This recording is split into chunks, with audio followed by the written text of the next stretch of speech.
He's the chairman of the Republican House Policy Committee. He's known as the rock and roll Republican. He claims he's reading my book.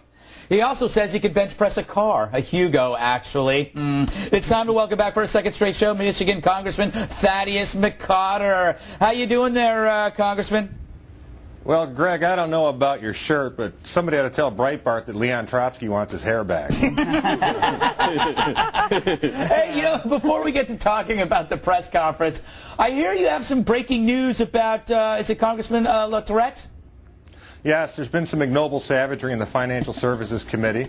Yes. Congressman LaTourette's special inquiry into the AIG bonuses is going to move. Yeah. And I believe we have a picture of Congressman LaTourette and his doleful countenance. Whoa! Yes, there he is. And we also have some footage of we airbrushed that because it's a family show. Yeah. And there's some footage of him looking for clues in the AIG bonus mystery. Oh my Lord! You would hate to have him on. You would hate to have him on your trail, if only for the droppings. It's true, and he's quite hirsute, I believe, if that's indeed a word. Yes, there's people who give bikini waxes or viewing their college scholarships for their children. Right there, you can make a career off of that. Hey, Congressman, before we get on to the press conference, have you finished my book yet? I have finished your book, and it's a nice segue into the monotony that was the press conference. Well, thank you for that, I think. What did you make of the press conference last night? Well, it was really rather uneventful. And again, Greg, it was so bad, I felt like rereading your book. Thank you. Especially the part where you named your scarves. Yeah, I thought that was particularly enlightening. But I thought with the Yes, go ahead. Now you went into detail about how to tie a knot on a scarf. Were you paid by the word? Why else would I do it? The Johnny Rotten afterward in there, recycling some of your stuff. That was beautiful. But you know, yeah, I had to write an entire chapter on a scarf. Of course, I'm being paid by the word. Well, if you count a chapter as a page and a half, yeah, you accomplished your mission. Well played. Thank you. Hey, you know, I noticed that instead of a teleprompter, the president had a large movie screen. Were they watching movies beforehand or something? I think they were. I wasn't there, but my understanding was they were showing Robert Davi's The Dukes. Yeah. And if anyone was left in the room, they showed Dennis Miller's Bordello of Blood. Oh, nicely done. I saw Bordello of Blood. It was good. The title was a misnomer. Yes. There wasn't enough blood. Too much Bordello. Yeah, yes. Not enough Bordello, too much blood. Yes, exactly. Hey, do you ever use a teleprompter? I cannot live without mine. No, I don't like to use the teleprompter, one, because I never have anyone listen to my speeches in the first place, so it seems rather a waste of time. And secondly, they do tend to have you spend too much time talking. If you can't say it in like a page and a half, why bother doing it, right, Greg?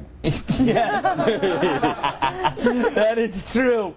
Now, I kind of dozed off during Obama's press conference. Is that my fault because I have a short attention span and I'm kind of an ignorant dude about certain things? Or is it his fault and that he put me to sleep?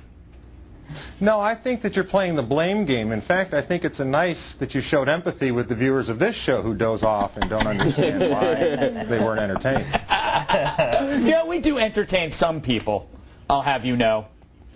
I don't know them offhand. Your mother's watching again, isn't she? No, but they say ratings were down compared to Obama's last primetime news conference. Is that because he's doing too much press, or we're just getting bored with it, or what?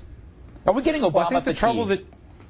The trouble that you run into, Greg, is when you interrupt people's American Idol, they tend not to like it. Mm-hmm. I know that you were very frustrated you were not allowed to vote for your favorite singer. And I think that there were people across the board. Every politician has the danger of the George Michael moment where you are overexposed and people totally lose interest. Bill has Which is why I'm not doing your show anymore. Well, you had a George Michael moment we don't know about? Bill's keeping his mouth shut, so am I.